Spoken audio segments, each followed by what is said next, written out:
Tug'ruq vaqtida qiynalishni, juda qiynalib tug'ishni xohlasangiz, albatta bu maslahatlarimga quloq soling. Birinchidan, tug'ishingizga yaqin uzoq joylarga, mehmonga boring, iloji bor bo'lsa boshqa shaharlarga, u ham avtobusda boring. Va albatta agar dard boshlanib qolsa, siz o'zingiz tug'ruqxonaga yetib bormaysiz va yo'lda tug'ib qo'yishingiz ham mumkin.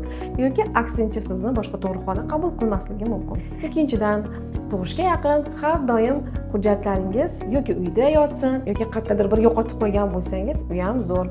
Ya'ni sizni shaxsingizni tasdiqlovchi hujjat bo'lmasa, tug'ruqxona ham albatta sizni qabul qilishga qiynaladi. Tug'ishga yaqin umuman Doppler tekshiruvidan o'tmang. U nima keragi bor? O'zi aslida Doppler homilani holatini belgilaydi. Bu sizga esa umuman keragi yo'q.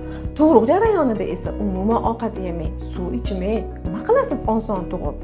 Axir yaxshi ovqatlansangiz, vaqtida suv ichsangiz, sizning tug'ruqingiz oson o'tishi mumkin-ku. Sizga esa qiyin tug'ruq kerak. Albatta shifokor aytganini qilmang, baqir-chaqir qiling. Kesariya qilib olinglar deb baqiring.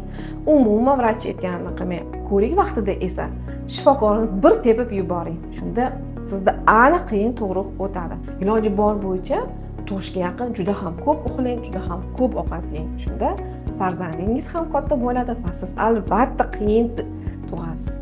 Va yana bir nimani aytmoqman. Suv ketib qolsa, mabodo dard boshlanmasa ham albatta uyda o'tiring. Dardingizni shunaqangi pishirib boringki, va albatta tug'ishga borganingizda juda ham qiynaling. Lekin tug'rug'im oson o'tsin desangiz, shu aytganlarimni hammasini teskarisini qiling.